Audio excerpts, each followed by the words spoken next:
What's up, gamers? Mask Gamer here today to bring you another map review from the Black Ops 2 Revolution DLC. Today's map is going to be Downhill, which is exactly what it says it is. It is a downhill ski resort slope. Basically, this one is a small to medium-sized map, in my opinion. From what I can tell, when I first got into the map, I'm like, uh-oh, this is going to be a huge map again, and it's going to suck, and it's going to be filled with snipers and campers. But at a closer and deeper look at this thing, you will see that it is actually a nicely sized map with lots of different lanes, but a lot of it's going to be close to mid-range combat. We do have a decent little sniper range, but all in all, this is shaping out to be a great map, and it may even be a classic. Now, don't mark my words, but I don't know if it's going to be a Nuketown or firing range, but it looks like this might turn into a classic for some of us Black Ops 2 players. But anyways, back to the gameplay here. I think that this is going to be a fun map, and if you are a knowledgeable and skilled player, you're going to rack up some decent kills on this guy. I really like the way that it looks. I like the flow of it. I think that it's going to be a good map, and you are going to do some serious spawn trapping if you're able to lock down the different lanes in this map. As you can see, you kind of have a few different paths that you can take here, so you won't be really trapped if you're at the top spawn, in my opinion. I think this lower spawn you're going to have a little bit tougher of a time getting out of if you're playing against a good group of guys. And girls, no offense, girl gamers. But if you look, you kind of have a lane over here where you're going to be sniping from. You can see there's going to be some snipage going on here. Likewise on the other side of the map. But I think the map is small enough that you'll be able to get around that fairly easily if you stick to the outsides of the maps. As you can see, you can hop over this wall and kind of go around the side, but I can guarantee there's going to be somebody waiting around that side for you.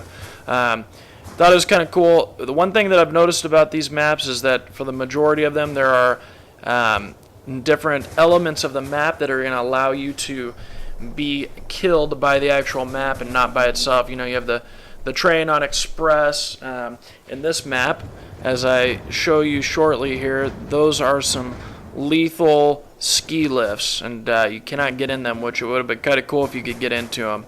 I forget what game it is, but you can actually get into the ski lifts. It was a shooter back in the day. I don't even remember, but it was pretty cool. So you can see here we're still down in kind of the sniper side of it, and then you have the actual lift building that you would, I guess if this was the real world, you would get into. And no, you cannot get on the tractor. I've tried it, but it's pretty cool.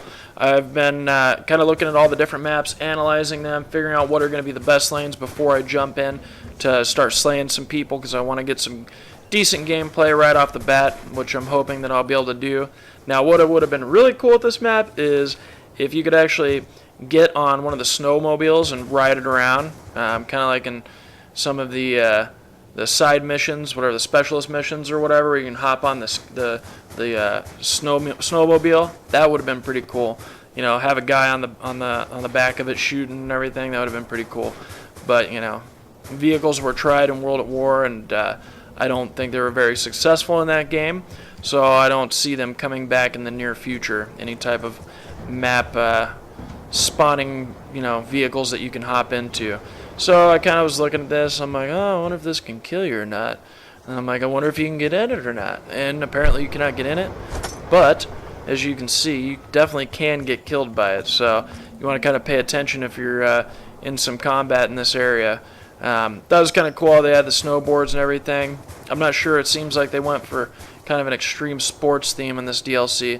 Not really sure what the inspiration was, but I'm okay with it because I'm was a big skateboarder and snowboarder until I was injured several times. Broke my ankles 5 times, and snapped my foot when I was younger, which ended my just about pro career. And here we go, and I am dead.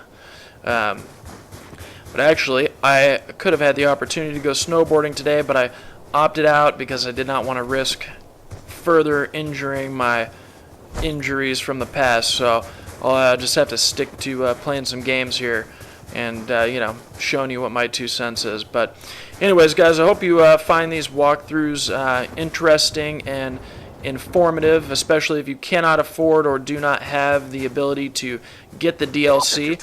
My opinion is that this DLC is worth the money that you would spend on it.